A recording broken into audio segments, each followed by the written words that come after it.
Olá a todos, meu nome é Gabriel Franco e venho hoje discutir com vocês um tema muito abordado na literatura e mundo afora.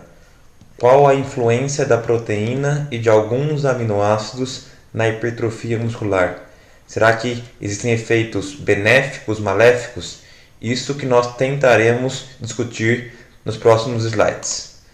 Primeiramente, é importante conceituar o termo hipertrofia muscular.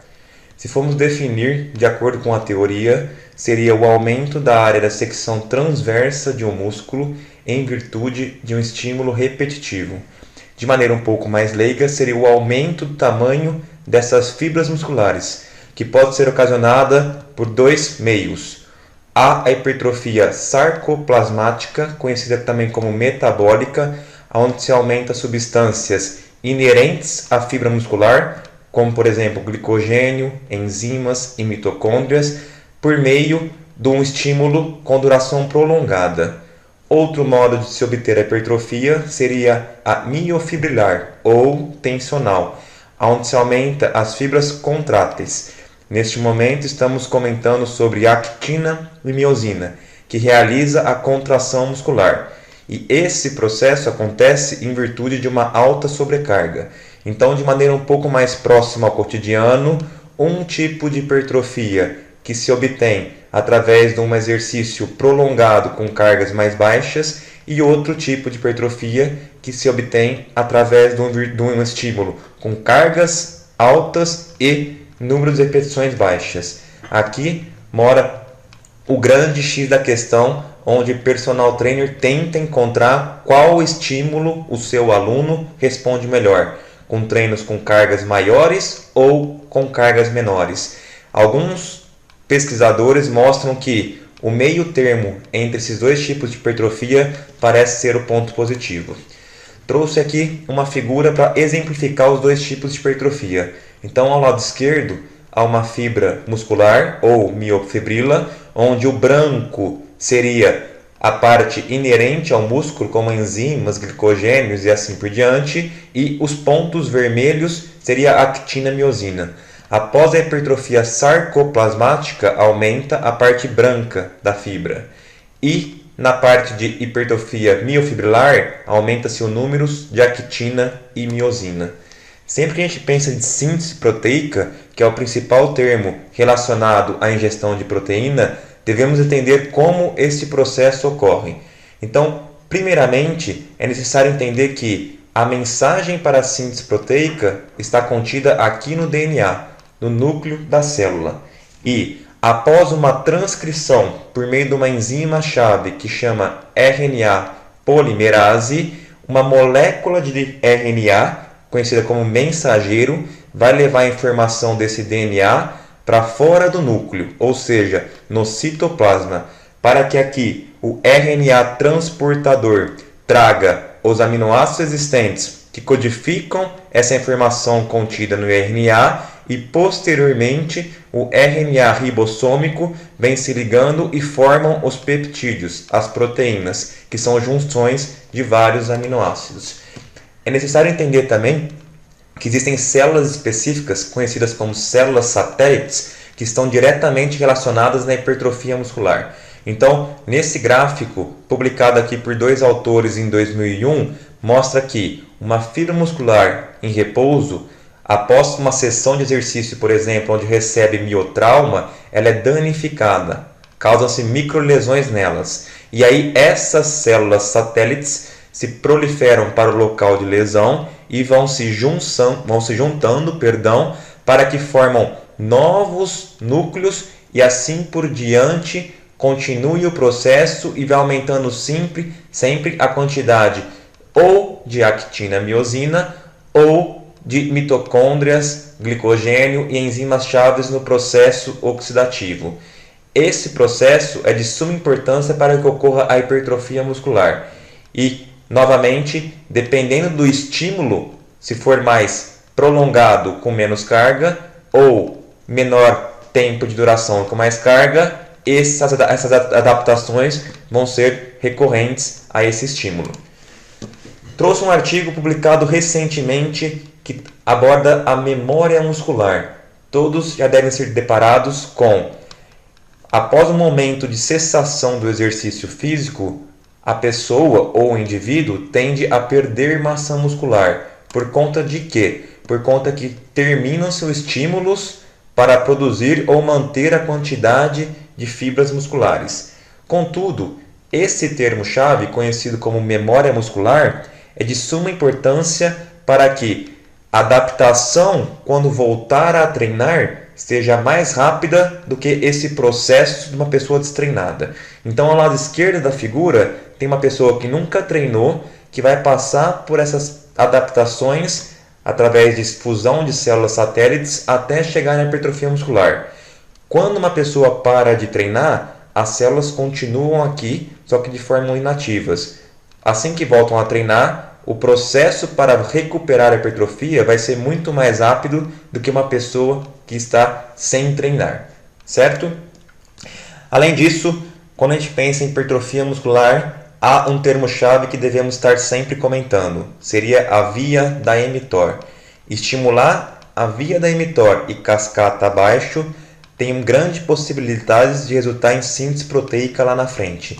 E como conseguimos isso? Através de duas formas. A contração muscular é o meio que vai ativar essa via da mTOR, mas fatores de crescimento, e aqui entra a parte alimentar, a nutrição propriamente dita, para estimular essa mTOR. E qual desses componentes seria mais importante? A alimentação ou o exercício físico? Essa é uma pergunta que escuto sempre durante minhas aulas ou durante a palestra, porque há pessoas que julgam que o exercício físico predomina sobre a alimentação, então 70% seria treino e 30% a dieta, ou vice-versa. Eu, Gabriel, penso que ambos os termos ou as duas variáveis devem estar com o mesmo peso na balança. Se você treinar e não tiver uma alimentação adequada, dificilmente você vai atingir a hipertrofia. Vice-versa também é visto. Então, o equilíbrio entre esses dois pontos é o papel diferenciador para que alcance então essa hipertrofia muscular. Outro ponto que vale a pena estar salientando é que a genética influencia nessa hipertrofia muscular. Então, existem pessoas que respondem melhor ao treino de musculação ou exercício resistido e existem pessoas que não respondem tão bem a esse estímulo. Então, nesse estudo publicado recentemente, os autores recrutaram diversas pessoas e submeteram essas a um exercício de musculação. O que eles averiguaram? Que há pessoas na parte de cima do gráfico que respondem melhor para a hipertrofia muscular do bíceps braquial, quadríceps femoral e de isquiotibiais, e há pessoas que não respondem tão bem. Aonde eu quero chegar com isso? Que, além da alimentação e do exercício físico, a genética é um fator que deve ser levado em consideração para que atinjam esses altos níveis aqui de hipertrofia muscular. A média seria aqui então o ponto preto, vai responder não tão bem, mas não tão mal. E existem aquelas pessoas fora da média, que respondem muito bem ao treino ou aquelas que não respondem tão bem. Para que aconteça então essa hipertrofia muscular, é de suma importância que haja aqui um balanço energético positivo, ou seja, a ingestão calórica diária deve prevalecer ao gasto energético diário. Algumas pesquisas mostram que esse termo seria por volta de 500 calorias a mais de ingestão quando comparado ao gasto. Porém, não gosto muito de me pautar apenas no valor calórico, porque todos nós sabemos que o nutriente específico é um grande diferenciador para que ocorra hipertrofia muscular. Então devemos sim ter uma ingestão calórica maior, mas sempre com nutrientes específicos. E aí entra em pauta então suplementos alimentares, que está crescendo muito nos dias de hoje. Uma definição proposta pelo Ministério da Saúde em 1998 conceitua suplementos alimentares como alimentos que contêm nutrientes específicos que servem para complementar a dieta diária de uma pessoa saudável, caso a ingestão dessa pessoa for insuficiente e ou quando a dieta requerer suplementação. Dessa forma, não é tão difícil de encontrar diversos suplementos alimentares sendo propagados no mercado atualmente. Então trouxe aqui 2 dados de 2014 que mostram que esse suplemento alimentar, a venda de suplemento alimentar, vem crescendo muito no Brasil. Então, uma movimentação de 1,5 bilhão de reais no país, ou seja, um aumento 25% superior quando comparado a 5 anos atrás. Não é à toa que diversos executivos, marcas, vêm tentando vender suplemento alimentar por encontrar um nicho nesse mercado que vai movimentar o lado financeiro, ou seja, vai movimentar dinheiro. Pensando no mundo capitalista, todos querem ganhar. Mas será que podemos confiar na utilização de todos os suplementos alimentares? Será que tudo que é comercializado tem alguma comprovação científica? E é isso que eu vou tentar mostrar para vocês hoje. Então eu trouxe um artigo de 2015 verificando o efeito do placebo numa performance de exercício de endurance, de exercício de longa duração. Como foi conduzido esse estudo? Então vamos se atentar aqui nessa figura. Flecha branca, familiarização de 3 km contra o relógio. Flecha negra, seria 3 km contra o relógio e mais análises sanguíneas. Então como foi feito?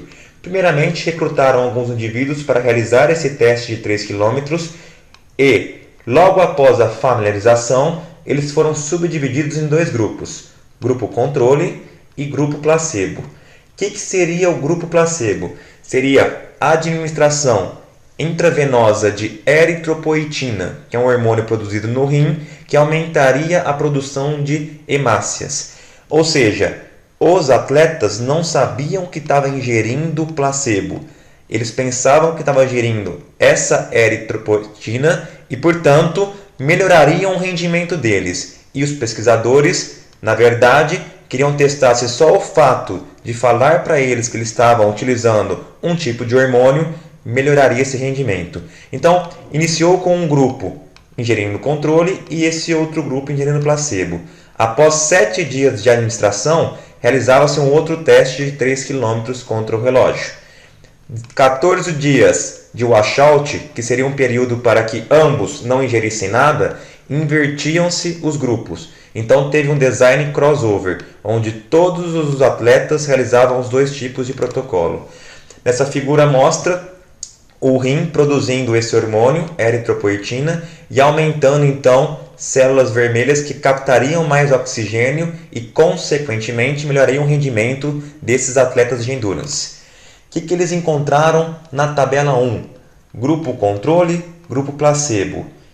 Verificou-se que o tempo para completar os 3 km do grupo controle, antes e depois da intervenção, não teve diferença estatística. Já no grupo placebo, houve melhora de aproximadamente 10 segundos antes e depois da intervenção, mesmo que esses estavam utilizando um placebo. E como eles comprovaram que era placebo? Por esse dado aqui. A hemoglobina antes e depois do teste, seja no grupo controle ou seja no grupo placebo, foi igual. Então, só o fato deles utilizarem um hormônio que teoricamente era um placebo, houve melhora no tempo de 3 km contra o relógio. Diante disto, vamos abordar um tema que é muito estudado na parte de hipertrofia muscular, que seriam as proteínas. E aí, qual seria a necessidade diária de proteína para atletas de força? Nessa meta-análise publicada em 2012, verificou-se que a ingestão relativizada pelo peso corporal variava de 1,3 a 2 gramas por quilo de peso. É necessário entender, principalmente para os nutricionistas de plantão, que a utilização de esteroides anabólicos aumenta a sinalização e, consequentemente, a síntese proteica que eu disse nos primeiros slides da aula. Então, sempre que o seu paciente utilizar hormônio, conseguiríamos aumentar administração de proteína diária, porque a sinalização seria maior. Não estou aqui falando positivamente ou negativamente da utilização de hormônios. Isso cabe ao endócrino, que é a pessoa responsável, abordar um pouco mais. Porém, trago aqui um estudo de 2012 que compara o efeito da testosterona nos níveis de ganho de massa muscular e de força após administração durante 20 semanas ou 5 meses. Como foi feito esse estudo? Foi dividido em 8 grupos, onde cada grupo recebeu uma dosagem de enantato de testosterona e placebo, ou a mesma quantidade, a mesma concentração do fármaco mais dutasterida. O que seria essa dutasterida? É um outro fármaco que inibe a conversão de testosterona em dihidrotestosterona.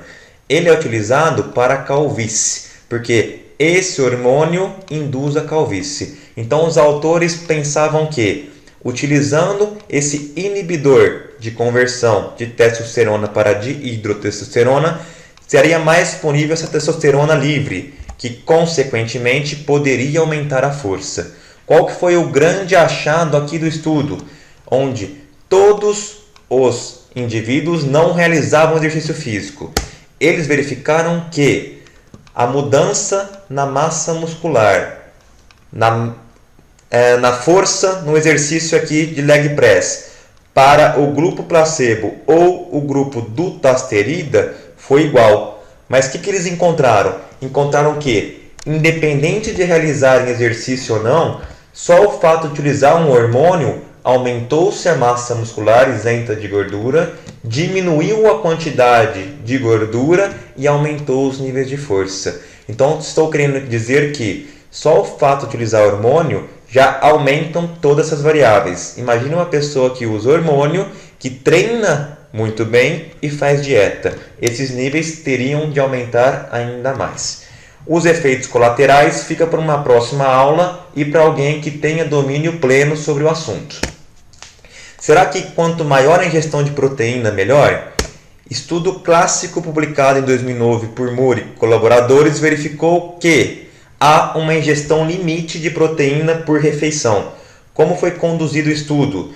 Então, os indivíduos realizavam uma sessão de musculação e após a musculação foi fornecido 0 gramas de proteína, 10, 20, 30 ou 40 gramas de proteína e foi analisado aqui no eixo Y a taxa de síntese proteica.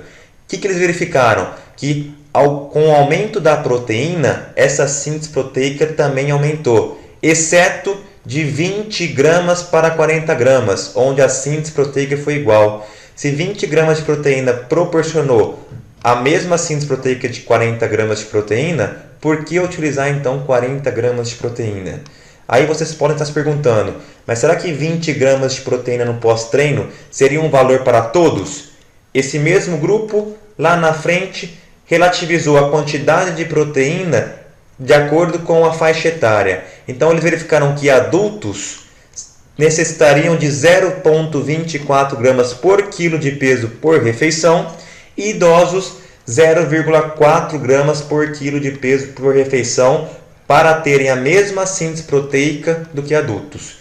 É necessário entender que idosos, além de sofrerem de sarcopenia, que seriam perdas de fibras tipo 2, eles já têm o processo digestório debilitado. Então, uma quantidade de proteína maior seria necessária para se equivaler e equiparar a quantidade de proteína utilizada em adultos. Mas por que então temos esse nível chave, esse nível ideal de proteína por quilo de peso? Porque não existem reservas de proteínas como, por exemplo, o glicogênio, tanto muscular quanto hepático, que reserva carboidrato, e o tecido adiposo, que reserva gordura. Sendo assim, anos depois, Areta e colaboradores verificaram como seria a distribuição de proteína ao longo dos dias. Será que ingerir 80 gramas diárias de proteína subdividida em 2 momentos, então 40 gramas no pós-treino e 40 gramas 6 horas depois, seria igual para aqueles que ingeriam 20 gramas de proteína a cada 3 horas ou para aqueles que ingeriam 10 gramas de proteína a cada 1h30. Verificaram mais uma vez que aquele grupo que ingeriu 20 gramas de proteína a cada 3 horas teve uma síntese proteica maior quando comparado àquele que ingeriu 40 gramas em 2 momentos ou 10 gramas em 8 momentos. Mais um estudo então mostrando que essa ingestão de proteína próxima a 20 gramas por refeição ou 0,24 gramas por quilo de peso é essencial para que se tenha essa hipertrofia muscular.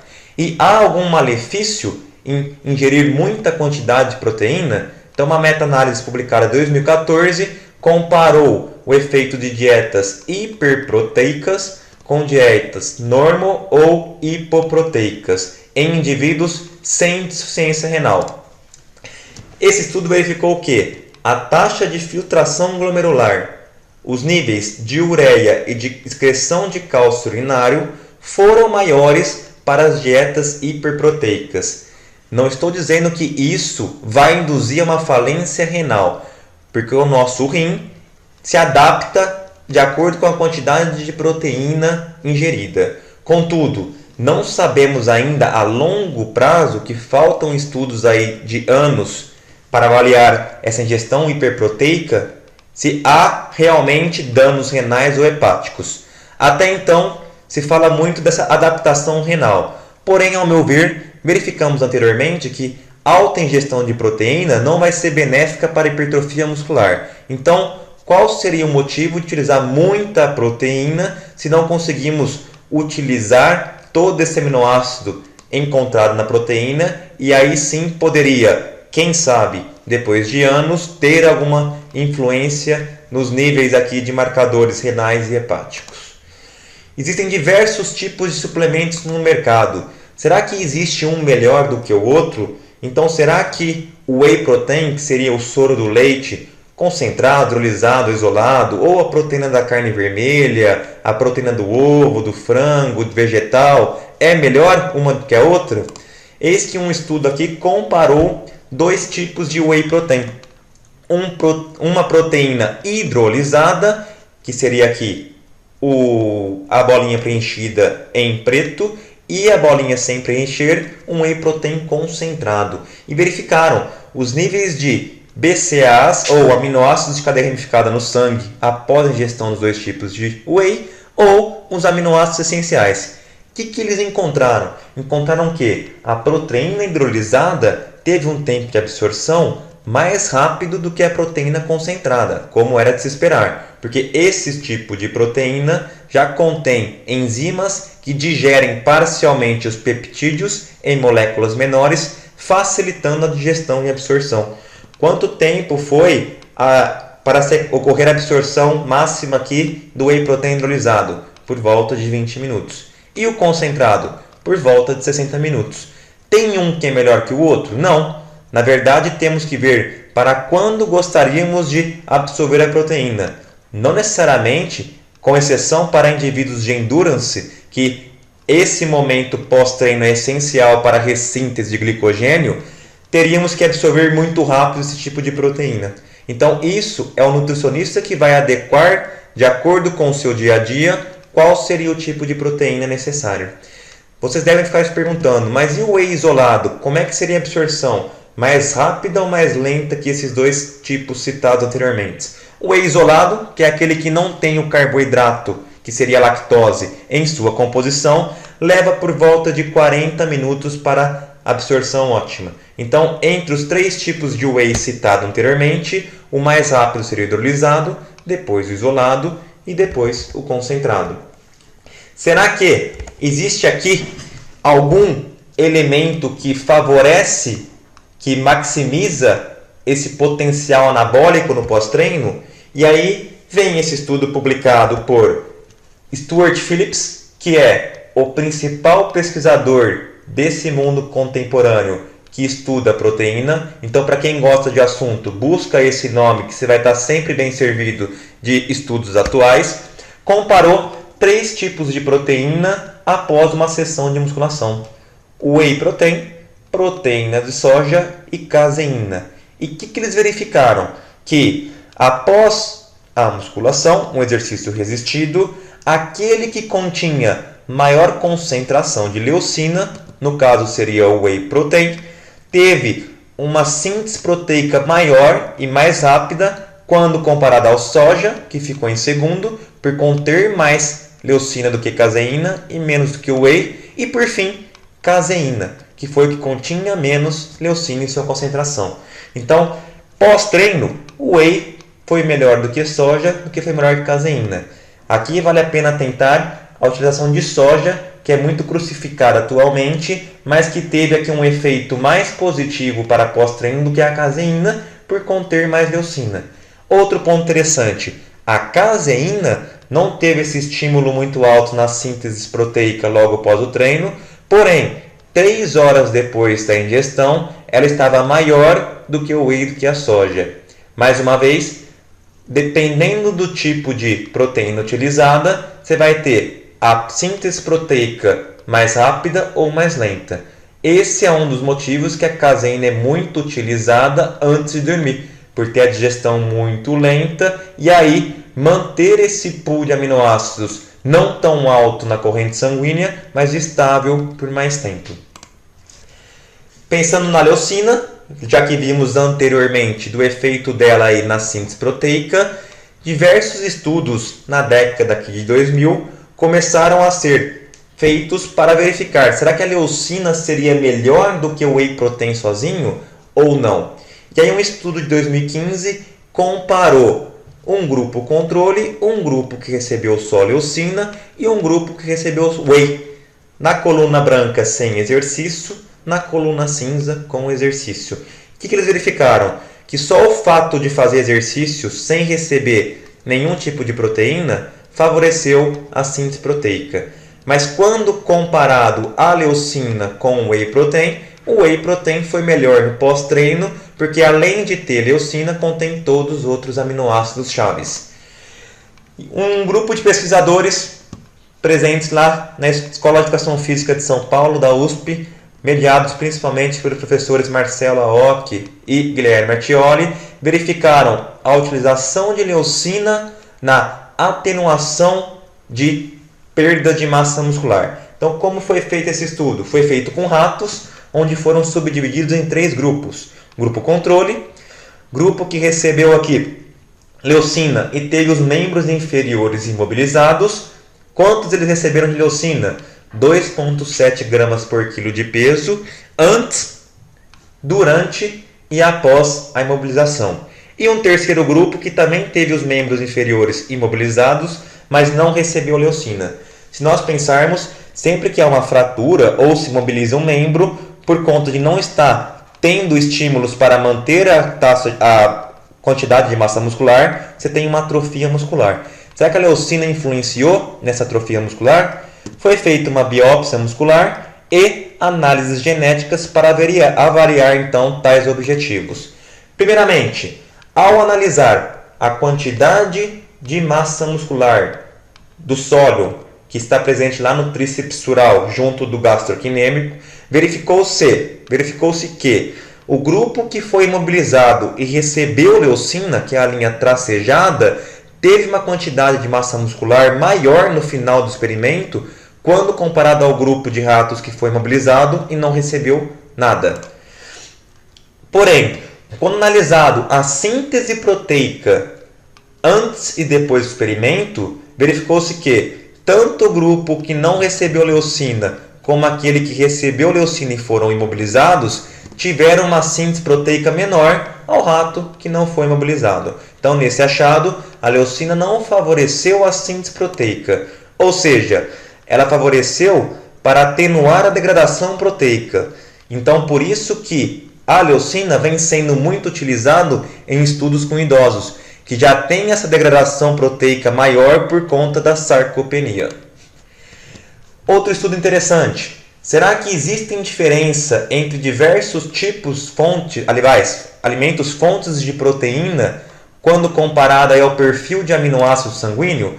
Então, nesse estudo comparou-se o leite desnatado, a soja, uma carne vermelha, ovos e uma proteína aqui líquida na quantidade sanguínea de aminoácido antes e após a utilização dessas fontes. Detalhe, para normalizar a quantidade de proteína, cada grupo recebeu 20 gramas de proteína. Dessa forma, eliminaria um viés de que um grupo estaria ingerindo mais proteína do que o outro. O que eles verificaram? Que não há diferença se um é melhor do que o outro. A diferença existente é que alguns fornecem aminoácidos para o sangue mais rápido do que os outros. O que muda aqui? Principalmente, qual a consistência da preparação? Tudo que for líquido tem absorção mais rápido daquilo que for sólido. E o tipo de proteína, como por exemplo, aquele estudo anterior que eu mostrei que a caseína tem a digestão mais lenta do que o whey. E o leite, que está sendo muito crucificado atualmente, será que essa ingestão de leite poderia atrapalhar ou dificultar o ganho de massa muscular ou a perda de gordura? Será que todo esse vilão que vem encontrando aí os amantes de leite atualmente tem alguma comprovação científica? Esse estudo aqui, publicado recentemente em 2015, quis comparar a ingestão de whey protein com o leite depois de um exercício de musculação. Será que o estímulo para a síntese proteica foi igual? Então foi feita uma biópsia muscular antes e depois do exercício e da ingestão desses dois tipos de alimentos e uma coleta aqui de sangue constante. Detalhe, como foi feita aqui a padronização do estudo? Quem ingeriu o leite e quem ingeriu o whey teve aqui uma quantidade de 20 gramas diária, aliás, 20 gramas em cada tipo de alimento. Se vocês estiverem pensando quem aí já tem um pouco mais de experiência na área, vai verificar que para atingir 20 gramas de whey, normalmente é um scoop do produto. Para ingerir 20 gramas de leite, seria por volta aí de 600 ml de leite. Então, tornaria-se inviável ingerir 600 ml de leite num pós-treino. Concordo, mas a ideia dos autores foi comparar apenas se a proteína do leite pioraria ou dificultaria a síntese proteica. O que eles verificaram? Primeiramente, que quem ingeriu whey, mais uma vez, teve absorção mais rápida quando comparado ao leite, porém, ao analisar a síntese proteica, verificou que os dois foram bons, ou seja, estimularam a síntese proteica. Então, não existe um que seria melhor que o outro. Existe qual a necessidade e qual seria aí a demanda de cada paciente, de cada quantidade de proteína por refeição, para verificar qual seria o alimento a ser ingerido. Isso reforça aqui a ideia de que o nutricionista vai ser a pessoa responsável para que adeque o seu dia a dia de acordo com sua vida diária, seu trabalho, horário de treino e assim por diante. Por fim, nessa parte de proteína, vale a pena salientar aqui como seria então o consumo dessa proteína nesse pós-treino. Será que existe ainda aquele termo de janela da oportunidade, que seriam aquelas 2 horas pós-treino, onde deve-se ingerir uma proteína rápida absorção para que tenha essa síntese proteica? O que esses autores aqui, mais uma vez por Stuart Phillips em 2013, verificaram? Que sim, logo depois do treino, para quem ingere uma proteína, consegue realmente otimizar essa síntese proteica. Porém, isso não se resume apenas a essas 2 horas pós-treino. Se resume também às 2, 4, 6, 1 dia, quem sabe 2 dias depois do treino. Aonde eu quero chegar? Eu quero chegar que não adianta ingerir um pós-treino de uma proteína super cara logo depois do exercício, pensando que você vai estar aí com essa taxa de síntese proteica otimizada e horas depois sentar num bar, fazer um check-in e consumir álcool, besteiras. Verificamos que a síntese proteica ela continua por horas e até dias depois. Então, essa ingestão de proteína, de alimentos de boa qualidade, deve se manter também nas próximas refeições para aqueles que buscam a hipertrofia muscular. Além disso, será que esse álcool atrapalharia a síntese proteica? Estudo publicado em 2014 quis analisar se a ingestão de álcool atrapalha a síntese proteica depois de uma sessão aqui no exercício concorrente, composto por musculação e exercícios aeróbios. O que eles realizaram? Então, Foi feito um exercício e antes desse exercício foi coletado sangue e biópsia muscular. Depois do exercício coletou-se sangue também, que seria o asterisco, e mais biópsia muscular. Porém, após o exercício, os indivíduos recebiam ou 25 gramas de carboidrato ou 25 gramas de proteína. E algum desses indivíduos receberam 1,5 gramas por quilo de peso de álcool para analisar a influência deste nutriente na síntese proteica. Vamos ver o que os autores encontraram. Eles encontraram que quem ingeriu proteína após o treino sem a ingestão de álcool teve uma síntese proteica maior daquele grupo que ingeriu álcool mais proteína e daquele grupo que ingeriu álcool mais carboidrato. Onde eles chegaram aqui em comum acordo, que a proteína sim tem papel positivo logo após o treino, mas que o álcool atrapalha então essa síntese proteica, principalmente por esse efeito aqui de desidratação, inibindo o hormônio antidiurético e aí reduzindo os níveis de hidratação do músculo esquelético, além de, como sendo tóxico para o organismo, aumentam o hormônio chamado como cortisol.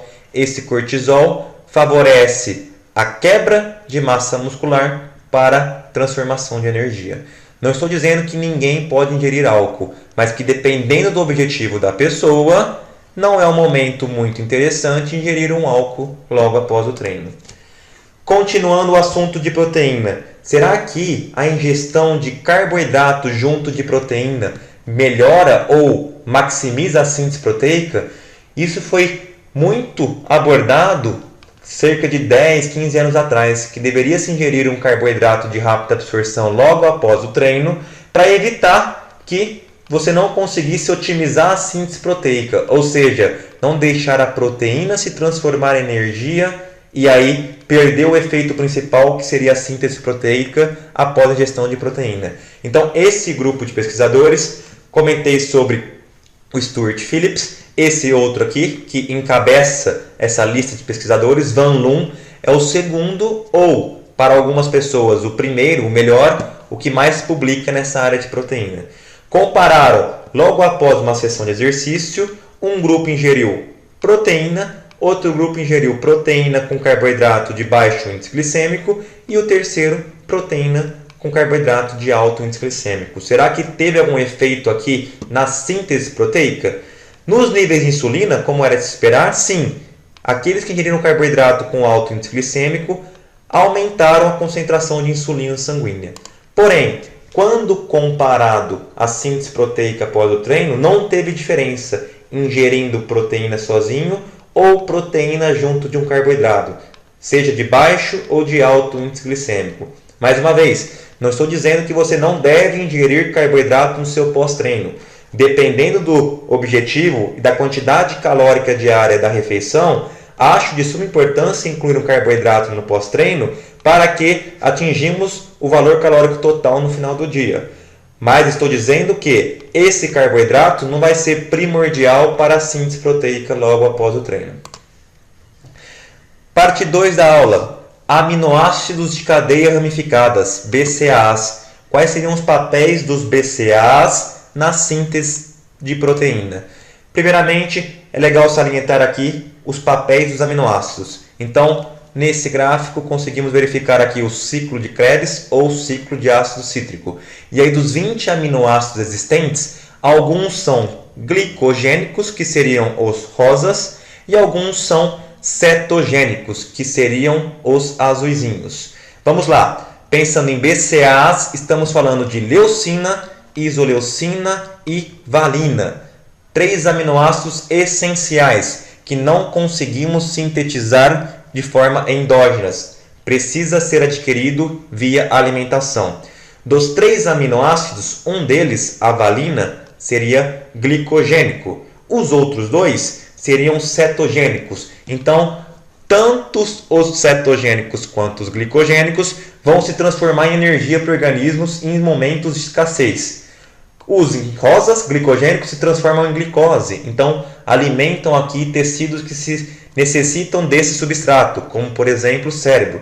Esse processo de produção de glicose através de aminoácidos é conhecido como gliconeogênese e acontece no fígado. Já os cetogênicos vão se transformar em corpos cetônicos, onde momentos de escassez novamente vão alimentar diversos tipos de tecidos. Esses corpos cetônicos também vão se transformar em energia.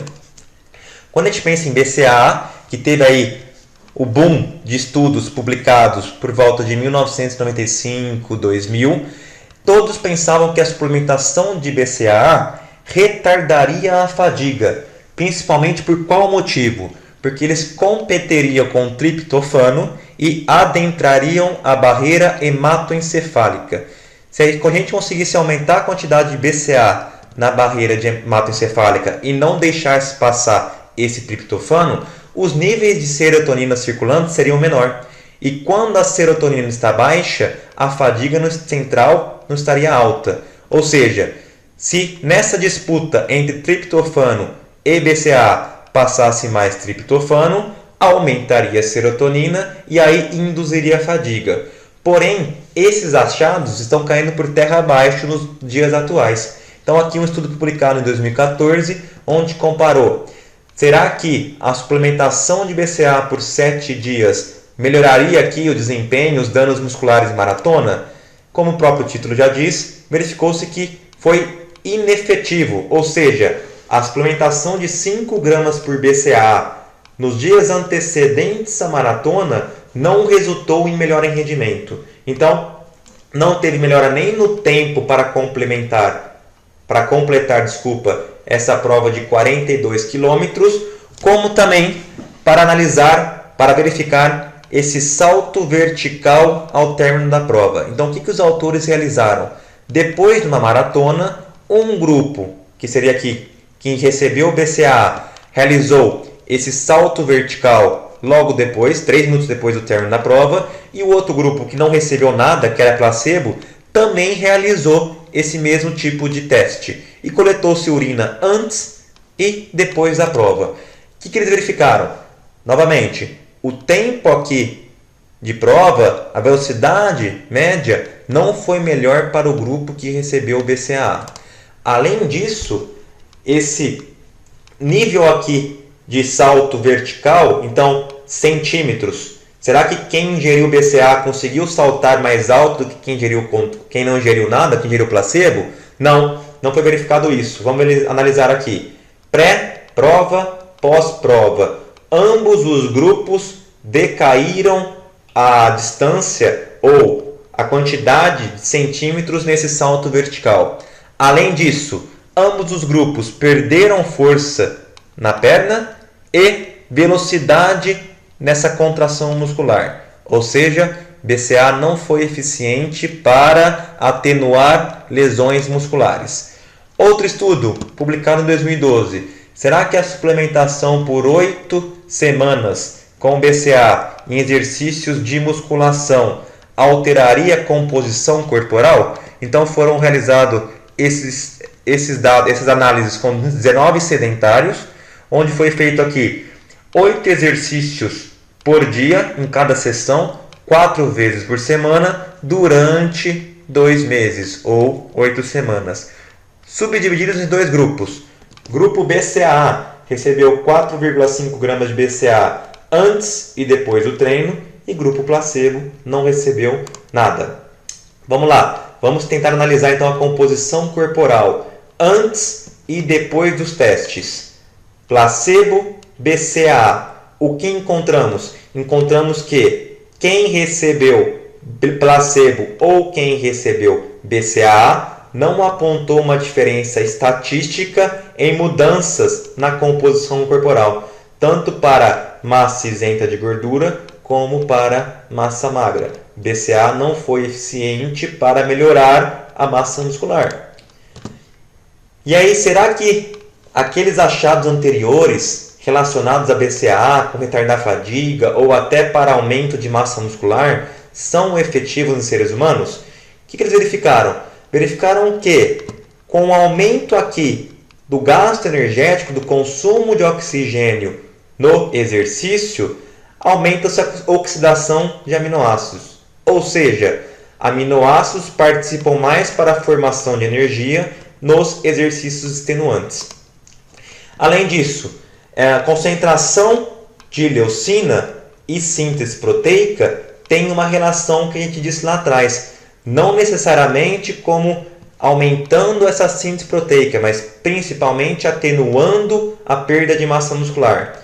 Por fim, então esse poder anabólico que todos pensam do BCA, será que seria do BCA ou será que seria da leucina? Será que se nós ingeríssemos uma quantidade recomendada de proteína ao dia já seria suficiente? Ficam aqui essas dúvidas que vocês podem discutir com os seus próprios nutricionistas. Outro aminoácido, glutamina, que foi sendo muito utilizado nos dias atuais. Vamos falar um pouquinho sobre o que seria a glutamina. Então é o aminoácido mais abundante no plasma e é condicionalmente essencial. Por que condicionalmente essencial? Porque em alguns momentos da vida ou de acordo com algumas patologias, ele se torna essencial, nosso corpo não consegue produzir. O tecido muscular é o maior sintetizador de glutamina. Além disso, a glutamina participa na síntese de glutationa, que seria um antioxidante, como substrato energético durante o exercício prolongado ou para detoxificar e eliminar a amônia através do ciclo da ureia. Fontes alimentares de glutamina: carne bovina, aves, peixes e leite. Qual seria a consequência do exercício para o metabolismo da glutamina e a sua função imune? Então, nesse gráfico, podemos averiguar que atividades de alta intensidade diminuem a concentração de glutamina. Porém, atividades leves ou moderadas não têm uma relação direta nessa diminuição desse aminoácido condicionalmente essencial. Muitas pessoas utilizam a glutamina por melhorar ou pensar que melhoraria essa função imune. Será que a glutamina tem relação aqui com esse sistema imunológico por ser um substrato principal para os leucócitos, para a célula de defesa? Existe apenas um artigo publicado que realmente aponta redução de infecções em atletas após a utilização de glutamina.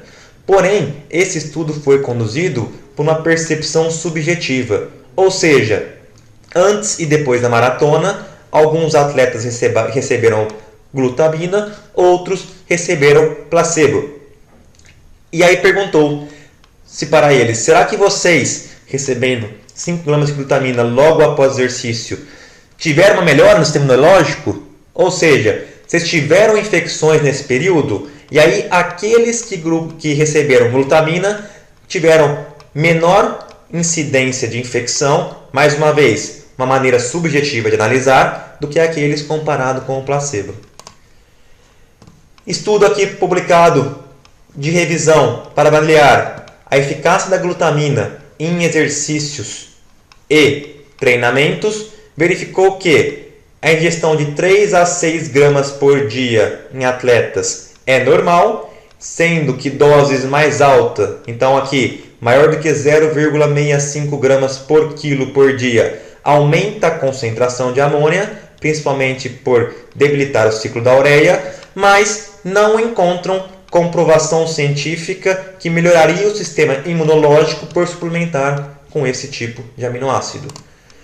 Então, por mais que o exercício extenuante degradaria ou lesionaria algumas células e aumentaria o nível de radicais livres, é interessante verificar que o exercício crônico também melhora essa parte antioxidante. Então, não necessariamente suplementar com glutamina, você estaria precavido de ficar com alguma infecção. Na verdade, o exercício físico extenuante já promove adaptações endógenas para evitar os ataques dos radicais livres. Aonde a glutamina é muito bem utilizada? Como eu disse lá atrás, que algumas patologias se necessitam de glutamina, então pacientes internados em CTIs necessitam de glutamina. Então aqui, nesse quadro específico, a suplementação com glutamina é bem-vinda. Por fim, o último aminoácido que vamos abordar seria a creatina, que é o ergogênico mais utilizado entre todos os atletas. Primeiramente, vamos analisar o que seria essa creatina. Então ela participa aqui do sistema ATP-CP, que seria a produção de ATP após a creatina ligada a sinofosfato ou fosfocreatina ceder esse grupamento aqui, esse fosfato para o ADP, formando o ATP. Ela pode ser adquirida via alimentação ou de forma endógena, já que o pâncreas e o fígado produzem creatina. Mais um ponto interessante aqui voltado nesse sistema ATP-CP, que dura por volta de 12, 15 segundos de exercício. A excreção de creatina é via uma reação espontânea de creatinina, que chega por volta de 2 gramas por dia. Primeiro assunto, será que a suplementação de creatina a longo prazo influencia marcadores aqui renais de indivíduos saudáveis? Que é outro ponto que todos têm medo de utilizar creatina para que não tenha nenhuma disfunção ou lesão renal. Nesse estudo que comparou aqui indivíduos que não ingeriam creatina com indivíduos que ingeriam creatina até 6 meses ou de 7 a 12 meses ou de 1 a 2 anos, verificou que não teve nenhuma diferença em análises renais, como creatinina, como ácido úrico, como ureia. Ou seja, a suplementação de creatina em indivíduos normais que já utilizavam dessa estratégia por pelo menos 2 anos não foi diferente daquelas que não usavam creatina. Outro estudo publicado em 2010 por um grupo que, lá de São Paulo, mais uma vez, analisa e estuda sempre esse tipo de suplemento, que é o grande Bruno Igualano e o professor Lancha Júnior, verificou que o efeito da creatina, da suplementação de creatina, em indivíduo com apenas um rim. Então, se a creatina causasse alguma lesão para níveis renais, uma pessoa que não tivesse um rim, teoricamente, teria essa situação agravada. E aí o que eles fizeram? Fizeram um estudo de caso, porque foi apenas com um indivíduo, analisando o efeito dessa suplementação em um indivíduo com apenas um rim. O que eles verificaram? Verificaram que a suplementação de creatina aqui durante 35 dias não causou nenhuma disfunção renal nesse indivíduo com apenas um rim. Detalhe que foi feito o clearance, que é um dos padrões ouros para analisar essa eficácia do rim de estar trabalhando no dia a dia. Além disso, a creatinina sérica e níveis de potássio e sódio urinário. Então, mais um estudo que comprova o lado positivo e a ausência de riscos para a suplementação de creatina em indivíduos que não tenham nenhuma lesão prévia renal anterior. Tudo bem, vimos que então é super confiável utilizar creatina durante esses períodos. Mas tem eficácia? É importante essa creatina no exercício de musculação? Nesse estudo publicado ano anterior, verificou que suplementar com creatina logo após o treino aumenta a concentração, aliás, a quantidade de massa muscular. Ele quis comparar antes, before, com depois. Será que um dos dois seria melhor para aumentar essa massa muscular? Nesse estudo, pós-treino, foi melhor para utilizar creatina, principalmente pelo fato de, após o exercício, o fluxo sanguíneo está direcionado para o músculo em atividade. Se você ingerir algo antes de realizar o exercício, a quantidade de sangue voltada para o músculo vai ser muito menor do que logo após o exercício. Além disso, será que a suplementação de creatina favoreceu ao ganho de massa muscular? Sim, mesmo quem ingeriu antes ou depois do treino, aumentou a quantidade de sobrecarga no exercício de leg press, principalmente por conta da creatina aumentar os estoques de fosfocreatina dentro do músculo. Tanto para o exercício de perna, que seria o leg press, como para um exercício de peitoral, que seria o chest press, ou supino na máquina. Contudo, não há uma relação direta entre creatina e síntese proteica. Então, esse estudo quis comparar se a creatina aumenta ou não a síntese proteica. Quando analisado isso, não. O grupo que recebeu creatina não aumentou a síntese proteica quando o grupo que recebeu placebo. Afinal, então como que essa creatina aumenta a massa muscular, mas não sinaliza a síntese proteica? Então aqui um estudo que eu tive a oportunidade de participar, publicado recentemente, nós analisamos se a suplementação de creatina aumenta a quantidade de água dentro do músculo de jogadores de futebol. Por qual meio que nós analisamos isso? Por óxido de deutério. E nesse ponto, nós encontramos que sim. Então, quem recebeu a creatina, que seria o cinza, aumentou a quantidade de água dentro do músculo. Se nós pensarmos que 73% do músculo é composto por água, aumentar a água dele aumentaria essa massa isenta de gordura em algumas análises de composição corporal, como por exemplo a dobra cutânea, que é a antropometria. Mas não necessariamente estaria sinalizando para a síntese proteica. Então a creatina ela é osmoticamente ativa. Então, pela sua composição, ela puxa água para dentro do músculo, mas ela não promove hipertrofia muscular a curto prazo, porque ela não sinaliza, então, essa síntese proteica logo depois do treino. Contudo, a longo prazo, alguns autores sugerem, será que ela aumentando o volume do treino por fornecer energia mais rápida nos primeiros 15 segundos do exercício, poderia contribuir para a promoção da hipertrofia muscular? Essa pergunta deixo para vocês e quem sabe daqui a alguns anos trago a resposta de forma mais simplista. E quais são os tipos de protocolos existentes para a suplementação de creatina? Então, na verdade, existem dois tipos de protocolo. Um que se ingere 20 gramas ao dia durante 5 a 7 dias, fracionados em 4 doses. Então, 4 doses de 5 gramas de creatina. E outro que ingere de 3 a 5 gramas por dia, todos os dias. Ambos os protocolos são bons. A diferença é que, nesse primeiro de 20 gramas ao dia, a concentração de fosfocreatina vai estar mais alta logo após o término dessa semana. Já no segundo, vai demorar um pouco mais de tempo para aumentar a concentração de creatina ligada a fosfato intramuscular. Mas não existe um que seja melhor que o outro. Na verdade, existe para qual momento você quer que o seu paciente ou seu atleta aumente a concentração de fosfocreatina dentro do músculo.